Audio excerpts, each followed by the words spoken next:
Well, hello there, Retro PC Durham. Chris here with another video. It's another episode of PC Parts Pickup, and this is very special. This is the first time that someone has ever sent a donation to me to my PO box here. Normally, I get my PC Parts Pickup donations locally in my area from generous people who have older computer systems and stuff that they don't need anymore. This comes from Michael in Winnipeg. Michael is also actually my first Patreon supporter, so thank you once again, Michael. Your generosity is so great. I can't thank you enough. People like you are the reason why I'm able to do this. You give me the computer stuff that I use to build these machines that get donated. So thank you very much. So I'm going to open this up. We're going to see, I haven't, as you can see, it's unopened. I picked this up from the post office and it's been sitting here for a couple of days and I couldn't wait anymore. So we're going to get right to it. I'm going to make some slices here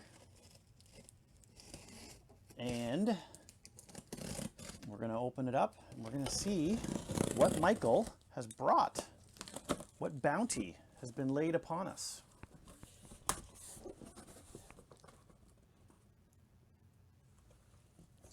Okay, so first on the list, we have an item here. Looks like a keyboard. And I bet, Michael, you're going to be in the chat here, in the comments, telling me what all this stuff is. So this is a laptop keyboard, part number GZEELE, or this is a V110346AS1-US. So this is some form of laptop keyboard, which I have a small collection of these, but always helpful to have more because you never know when you're going to get a laptop that's going to come in that's going to be missing keys or be busted, that's going to actually use that kind of keyboard. So cool, thank you. And okay, let's start getting into these. This box here, we need to slice open. And we'll take a look inside. We have a graphics adapter of some kind. It looks like it's missing its shield. But this is a GTS 450? GeForce GTS 450, 1 gig. So this is great. This is perfect. These are the types of cards that I wish I had like an unlimited supply of. Because you're not really going to use one of these in a gaming system, right? It doesn't have enough memory. 1 gig of RAM is kind of too low. And then, maybe, I'm not sure if this supports DirectX 12 or even DirectX 11. But these older GPUs are perfect for an older computer that you want to have good graphics and not have to worry about it using an iGPU. So thank you very much. This is perfect. So we'll be able to get this cleaned up and repasted, and this will definitely be going into a system in the near future. So we will be making use of that. Okay. Let's go through, let's do this big box here. So we've got this, I hear components. I hear components speaking to me. All right, what do we have here? We've got more stuff. We have a eMachines mouse, an old ball mouse. Ball mouse, very nice, very nice. If this is still clean and operating properly, I will use this in a computer donation. Absolutely, so that's good to go. So I'm going to put that aside. It's a nice eMachines mouse, thank you. I'm always running low on things like mice. We've got a bunch of slot covers, varying sizes. Always helpful to have those because you get computers that come in and they've had like the optical drive pulled out or something, or they're missing slot covers, and I have to stick a bunch of extra CD-ROM drives in. So having stuff like this to fill in those spaces is always helpful. We have an old PCMCIA card adapter. This is a Netgear card bus adapter, so 32-bit notebook adapter. Oh, it's a modem. Is it a modem? I think it might be. It's hard to tell. Oh, this is like kind of shoved in. So maybe there's another adapter here that's got this. This is like the old style plugs you had to go modem adapters. But this is a network card. 10100 fast Ethernet. So for an older, like Windows 98 or Windows XP, maybe, probably more back to Windows 98, so like pre-2000 laptops didn't have integrated Ethernet cards, so having one of these adapters is great for an older retro machine. Thank you very much, Michael. Power cable, always great to have. Older sound card. This looks like a, not older, this looks like a newer one maybe because it's got the smaller PCB, so smaller chips, but a sound card. We have another graphics adapter here. This is a PCI adapter. What is this? GC450, so maybe a GT450 graphics card. Kind of hard to tell off the bat, but if it's still working and it's got, you know, more than 128 megabytes worth of RAM on it, then that's definitely something we'll be able to use. Cool. Oh, we've got a little Wi-Fi adapter here. Cool. WLAN adapters are always great. I hardly have any of these to use on a regular basis, so these are great for being able to put in those older PCs that have the available PCI slot on them. So thank you very much for that. That's very helpful. What do we have here? We have a, this looks like a IDE to SATA adapter. So we plug into a SATA in plugs on the computer and it gives us an IDE adapter. I'm going to have to take a look further and say which way is this? Is it conversion? Which way does it convert, or does it matter? So we'll figure that out. We have a, oh, here we go. We have a Wi-Fi card here, a Belkin Wireless G notebook adapter. Actually, Wireless G, sometimes these Wireless G adapters will still work. I think, will they? Or do they have to be Wireless N? I'll have to check and see. So Wireless G notebook card could be usable, could be helpful. Thank you very much for that. We have a D-Link Wireless G desktop adapter. And we have another Belkin Wireless G notebook. So a bunch of Wireless G stuff. I can't remember. These might be, it's off the top of my head. G might be the one that doesn't really work with modern encryption, right? So this would probably be maybe better for like an older Windows XP based machine if you're looking just to do some fun stuff. And then some memory DIMMs. 512 meg DDR3 and a 512 meg DDR. Sorry, they're both DDR, half gig each. So we'll add those to the DDR memory collection. And then we got some antennas and some screws. And oh, Michael, yes,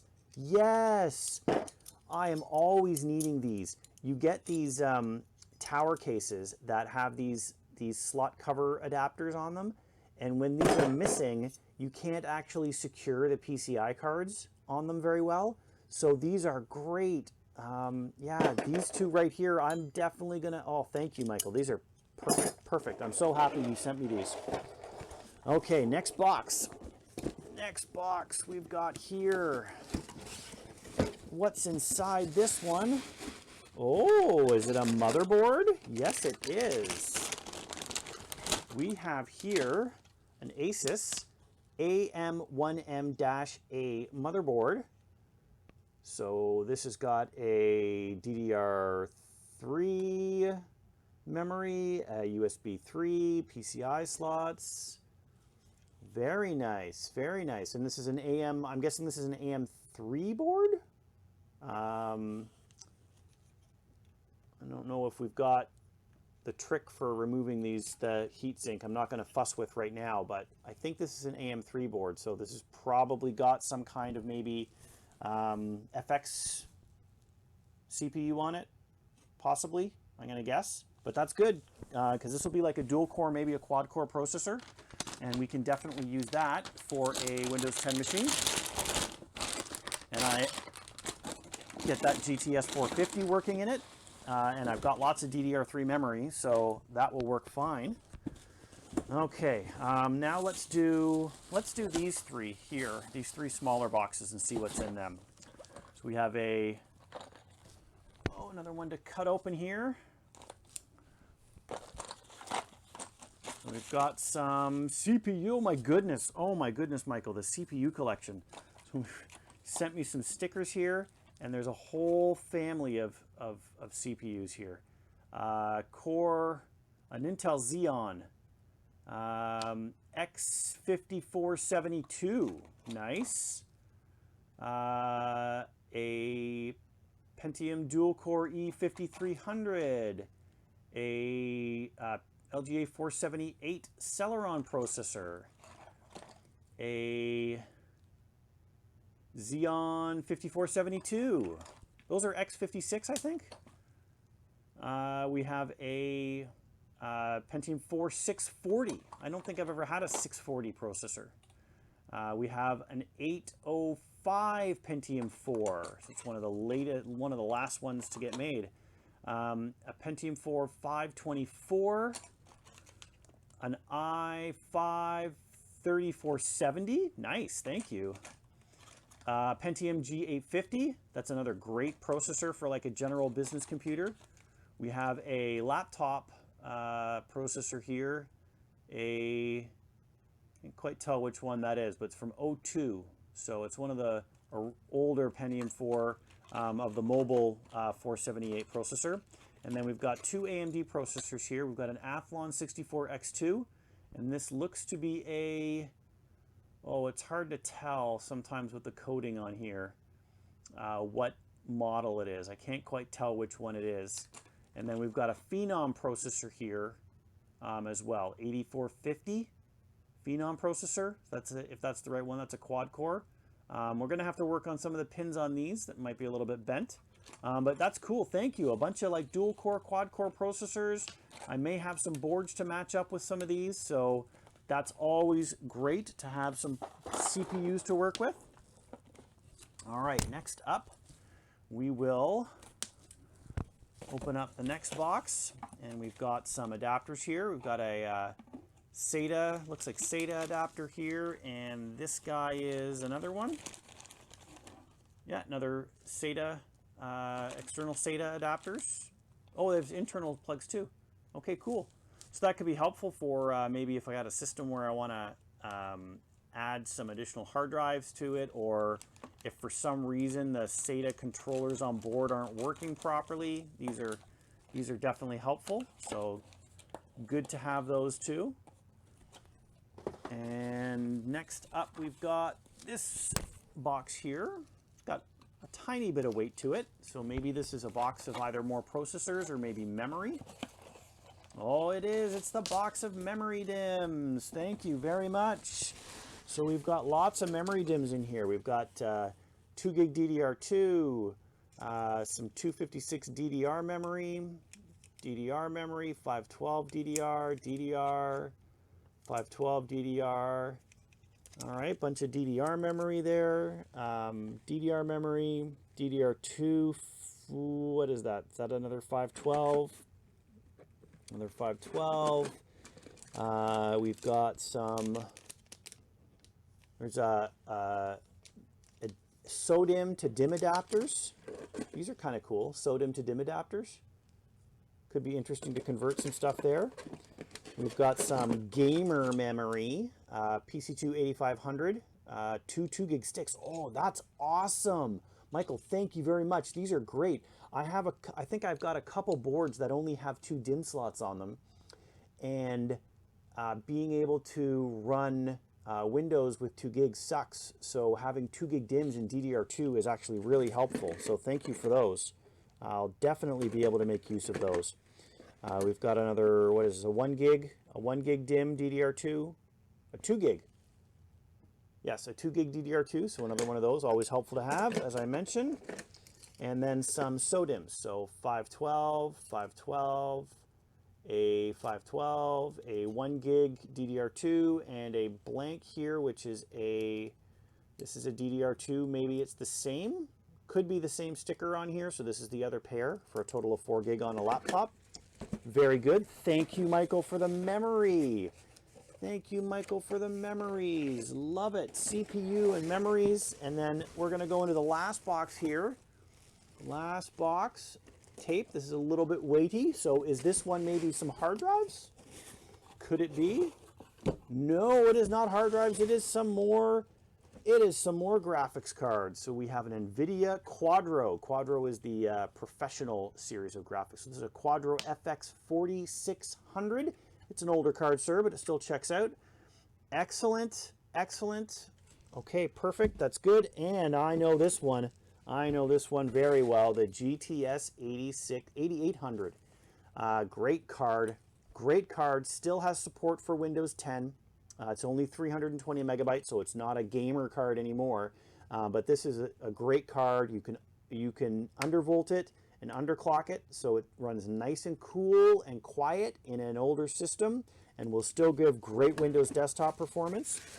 And then last but certainly not least, or maybe least, we've got an HD 5450.